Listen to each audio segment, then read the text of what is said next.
Bonjour et bienvenue sur commentphotographier.com. Alors aujourd'hui on va parler comment trouver, quand on est photographe, je vais m'adresser un peu aux photographes de manière générale, je m'adresse aux photographes professionnels, comme aux photographes tout court, ceux qui font de la photo pour leur passion. Comment arriver à percer, comment arriver à s'en sortir, comment arriver à faire des photos, du bon boulot, en s'inspirant des plus grands noms de la photo, des meilleurs, comment est-ce qu'ils font pour eux, comment est-ce qu'ils ont fait eux pour se sortir du lot et pour se faire remarquer, pour devenir un peu les meilleurs dans leur domaine. Alors on va voir ensemble un peu tous les points que eux ont appliqués au fil du temps pour faire de eux les photographes qu'ils sont au jour d'aujourd'hui, des photographes reconnus, connus, autant pour leur personnalité que pour le travail qu'ils ont produit ou qu'ils produisent encore aujourd'hui. Alors premier point, ils sont toujours désireux d'apprendre. Ils ne vont pas s'arrêter sur leurs acquis, ils ne vont pas s'endormir sur leur laurier, ils vont toujours essayer d'avancer, ils sont en perpétuelle progression. Pourquoi ? Parce que pour être le meilleur, il faut toujours se démarquer des autres, il faut toujours avoir un temps d'avance. Donc il faut systématiquement avancer, se projeter, regarder pour demain, regarder pour après-demain, regarder au loin, ne pas se contenter de regarder à ses pieds. Il faut toujours aller se dire, bon ben ok, là ça marche, mais demain. Donc il faut toujours essayer d'être un précurseur. Donc c'est être en veille et toujours se prendre l'esprit à deux mains et de se dire bon ben qu'est-ce que je peux faire pour améliorer les choses et pour faire encore plus et faire encore mieux. Alors ces grands photographes, qu'est-ce qu'ils font ? Au quotidien, c'est de la photo, mais seulement ils en font tous les jours en permanence. Ils sont, obstinés. Ils sont en permanence dans leur travail, dans leur art. Ils font des photos quasiment tous les jours. Tous les jours, ils font leur gamme. Imaginez qu'un violoniste, un concertiste doit jouer tous les jours. Il doit toujours s'entraîner, s'échauffer. Pour un photographe, son œil, sa manière, sa technique, c'est pareil. C'est tous les jours qu'il faut travailler, c'est tous les jours qu'il faut prendre des photos, c'est tous les jours qu'il faut être un peu baigné, imprégné par ce milieu, par la technique. Donc c'est une pratique quotidienne qui va donner aussi des acquis, des automatismes qui vont faire que vous allez oublier la technique pour faire complètement parler votre sensibilité, votre regard, votre vision. Ces photographes pros ou ces artistes photographes, ils sont patients. Donc ce qu'ils sont devenus, ce qu'ils ont fait, ça ne s'est pas fait du jour au lendemain. Donc ça a demandé beaucoup de temps, beaucoup d'années, des décennies pour certains, toute une vie pour d'autres, pour arriver à atteindre un peu leurs objectifs. Donc c'est aussi beaucoup de patience, c'est beaucoup de pugnacité et il faut vraiment refaire et ne pas être dans l'instantané. Le problème d'aujourd'hui, c'est que pour beaucoup, avec l'internet, tout va vite. Donc on veut tout de suite des résultats immédiatement. Et pour être bon, il faut remettre sans cesse son métier son ouvrage sur l'établi. Donc toujours refaire, pour arriver à une certaine maturité et à quelque chose qui est à la hauteur de nos ambitions. Les détails ont leur importance. Pour eux, ils vont attacher une extrême importance aux détails. Donc faites-en de même.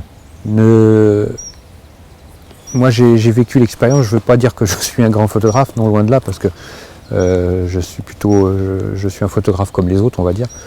Mais seulement en même temps, quand on est photographe professionnel, on doit avoir un minimum d'exigence.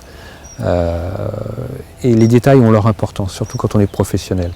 Et moi, je vais vous citer l'exemple je bossais avec un type, un collègue, on était tous les deux sur un boulot, sur de l'architecture, et on avait toute une maison, une grande villa avec piscine et compagnie à prendre en photo. Et moi je faisais mes photos, je faisais les photos de la piscine et lui faisait les photos, moi je faisais les extérieurs, lui faisait les intérieurs, voilà ce qui se passait. Et au niveau de l'extérieur, moi j'ai fait retirer le robot de la piscine, j'ai fait nettoyer les feuilles, j'ai donné un coup de main, on a tout nettoyé, on a fait des photos, c'était nickel, parfait. Par contre lui, dans les photos d'intérieur, il y a des moments, il y a des photos où on voyait son sac photo qui était à un endroit qui traînait derrière une porte. un bout de pied, plein de petits détails qui faisaient qu'il n'avait pas attaché d'intérêt aux détails justement. Et sur les photos, il y avait son sac qu'on voyait, parce qu'il y avait une mezzanine, il avait fait les photos du haut de la mezzanine et on voyait son sac photo qui était à côté de la table de la salle à manger. Et ce qui fait qu'après, sur Photoshop, il était obligé de retravailler pour enlever son sac photo.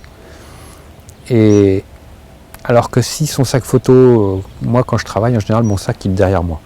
Je l'emmène avec moi, il me suit dans mes déplacements, quand j'en ai un.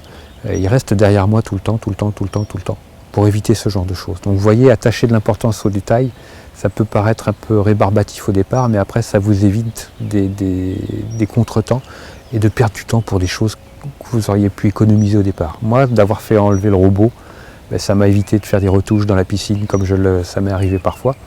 Et j'en avais ras-le-bol de faire des retouches sur 15-20 photos, le même truc à enlever à chaque fois. C'est chiant.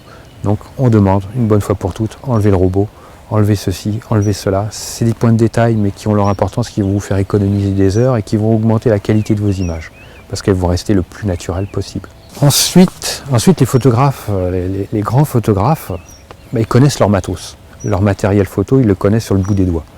Donc ils savent le fonctionnement de leur appareil photo, ils connaissent le fonctionnement, les points de détail, les choses importantes qui vont leur rendre service, qui vont leur permettre de faire mieux, de faire plus vite, de faire bien. C'est toujours la connaissance de son appareil photo. Quand je vois toutes les questions que je peux recevoir de la plupart de certains, je me dis, mais vous ne lisez pas la notice de votre appareil photo. Déjà, si vous voulez vous libérer, si vous voulez faire des progrès, lisez la notice de votre appareil photo. Il faut vraiment que vous fassiez qu'un seul avec votre appareil photo. Si vous voulez vous démarquer des autres, c'est vraiment la place libre. Il faut laisser un boulevard à votre inspiration. Mais votre inspiration, elle n'aura jamais de place si vous êtes tout le temps emmerdé par la technique. Donc pour ne pas être emmerdé par la technique, lisez votre notice, bordel, hein, et sachez comment il fonctionne, le pourquoi du comment. Après, vous ne poserez plus les questions, ça sera naturel, ça sera comme un violoniste, il ne va pas se poser la question de savoir comment je mets mes doigts pour avoir telle note. Non, c'est naturel, c'est comme quand on parle. Donc pour vous, c'est la même chose. Donc il faut vraiment impérativement connaître son matos, savoir comment il fonctionne. Et ça, c'est valable aussi pour le matériel photo comme pour les logiciels de post-production. Donc soyez à l'aise sur Lightroom, soyez à l'aise avec votre appareil photo parce que vous allez travailler, vous allez apprendre, vous allez faire de l'apprentissage sur ce type de logiciel et sur votre matériel photo. Alors les grands photographes aussi, une des vertus qu'ils ont, c'est la flexibilité, c'est-à-dire qu'ils ne pas être rigides.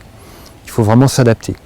Si on veut bien capter quelque chose, si on veut bien capter un peu un paysage, si on veut bien capter une situation, si on veut bien capter un personnage pour son portrait, il faut être flexible, il faut être en pâte à modeler, un peu en caoutchouc et s'adapter à notre sujet. Parce que à la différence peut-être de certains artistes, photographes, mais il faut être vraiment flexible.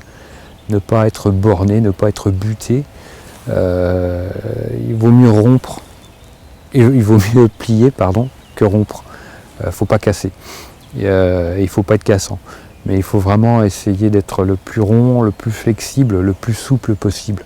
Et je pense que les choses n'iront que mieux pour tout le monde. Les grands photographes, ce qu'ils ont en permanence, c'est le défi. Pourquoi ? Parce que comme ils font des images extraordinaires, des images hors du commun, c'est à chaque fois un défi, à chaque fois un nouveau défi. À chaque fois, ils vont se remettre en cause, ils vont se remettre en question. Ils vont sortir de leur zone de confort. Donc, pour vous, pour moi, pour nous, c'est la même chose. Il faut se lancer des défis. Des choses qui, sur le papier, peuvent paraître irréalisables, peuvent paraître un peu... Attends, t'es ma boule, ça va pas. Non, lancez-vous des défis. Même des choses impossibles sur le papier. Et vous verrez peut-être que parfois, vous arriverez à faire des miracles. Et que vous êtes peut-être pas si mauvais que vous ne le pensez. Que vous pouvez même peut-être très bon. Enfin, en tout cas, moi, je le pense. Je pense que tous, on est tous très bons. Mais seulement, on n'en est pas tous conscients et on ne fait pas tout ce qu'il faut pour l'être. Pour en être conscient. Donc, à méditer. L'inspiration, c'est aussi l'un des outils, l'une des choses les plus importantes quand on veut sortir un peu de la marge en tant que photographe, c'est savoir s'inspirer, regarder le travail des autres, ne pas regarder le travail des autres avec dédain, mais surtout avec curiosité, avec intérêt, avec soif, avec plaisir, Moi j'ai toujours du plaisir à regarder les images des autres, que j'aime ou que j'aime pas, peu importe, parce que derrière chaque image il y a une histoire. Après le sujet, on peut être sensible, plus ou moins sensible au sujet. Moi c'est sûr que des photos de, je sais pas, des photos de rue parfois qui me laissent froide, où je trouve pas grand intérêt dans l'image. Par contre je vais avoir plus d'intérêt à entendre l'histoire qui a amené à cette image. Et la plupart du temps, une fois que je connais l'histoire qui a amené à cette image, ça va m'apprendre, ça va me faire aimer l'image. Parce qu'on a mis quelque chose, on a construit quelque chose. On m'a apporté la recette de cette image. Et une fois que j'ai la recette, cette recette m'a mis l'eau à la bouche et j'ai apprécié l'image ensuite. Donc il faut vraiment aller s'inspirer des photos des autres, essayer de trouver le cheminement, le pourquoi du comment ils ont fait ça, le pourquoi du comment ils en sont arrivés là, et toujours regarder ce que font les autres et comment ils l'ont fait. Et si on ne sait pas comment ils l'ont fait, essayer de se projeter, de trouver, réfléchir et de trouver la solution par soi-même. Ça c'est vraiment la mécanique. Moi dans la formation comment photographier, justement à un moment donné, on prend, c'est un des internautes qui me suit m'a envoyé une photo en me disant comment elle a été faite. Et puis j'ai dit chiche, on va prendre cette photo, puis c'était pas une photo de moi, et on va refaire la même chose. On va la démonter et on va la remonter à notre sauce, on va refaire la même photo à l'identique, en l'analysant, puis en essayant de trouver des solutions pour faire la même chose. Donc voilà, à vous aussi de faire ce genre de choses. Un grand photographe, la plupart du temps, ils se sont spécialisés dans des styles, dans des sujets donnés. Il y a des grands photographes de portraits, il y a des grands photographes de paysages, il y a des grands photographes de produits, de photos de studio. Il y a des différents types de grands photographes. Donc chacun s'est spécialisé. Donc c'est vrai qu'il y a peut-être un peu une vertu dans la spécialisation à leur niveau et peut-être aussi au nôtre. Donc n'hésitez pas aussi à vous spécialiser parce je pense qu'on est certainement meilleur dans une spécialisation que dans la globalité. Moi, pour ma part, c'est vrai que je suis un peu une exception parce que moi, je suis plutôt généraliste. J'essaye, dans mon métier de photographe professionnel, j'ai des demandes dans tous les domaines. Donc on est obligé, moi j'ai toujours appris un peu mon métier comme ça. Bon, ça fait bientôt 30 ans que je pratique la photo professionnellement. Et moi j'ai une expérience généraliste parce que j'ai fait beaucoup de choses. Mais en même temps, c'est vrai que d'être spécialisé, ça permet d'être hyper pointu dans son domaine. Moi, je ne suis pas hyper pointu dans tous les domaines que je pratique, mais je vais être pas mauvais dans beaucoup de domaines. Voilà. Donc après, si on veut être hyper pointu, on peut travailler pour ça. Moi, je peux après chercher des techniques, développer des techniques pour être pointu, pour être au niveau. Mais seulement, ça va me demander beaucoup de travail. Et puis pour finir, c'est la critique, accepter la critique. Tous acceptent le discours, le regard de leur père, parce que beaucoup ont gagné des concours. Déjà avant de les gagner, ils ont participé à des concours, ils ont mis leur travail sur la table, ils l'ont mis en jeu. Et pour beaucoup, ils ont participé à des concours, ils ont eu des challenges qu'ils n'ont pas forcément gagnés au départ, mais après ils en ont gagné. Et il faut accepter la critique, il faut accepter que son travail soit remis en cause, sa technique soit remise en cause, son regard, sa manière de faire. Et accepter cette critique, c'est déjà un peu grandir. Et puis surtout, accepter la critique pour pouvoir mieux rebondir, pour pouvoir travailler différemment, pour pouvoir améliorer les choses. Parce que la critique, comme la plupart du temps on la retrouve sur Internet, la critique bête et méchante, ça n'a aucun intérêt. Mais par contre, une critique, je dirais plus qu'une critique. Moi, ce que je prône, c'est plutôt le dialogue. Pouvoir discuter avec quelqu'un d'une photo. Et c'est dans ce dialogue qu'on va avoir des critiques, qui n'en seront pas, et qu'on va pouvoir faire avancer les choses. Voilà.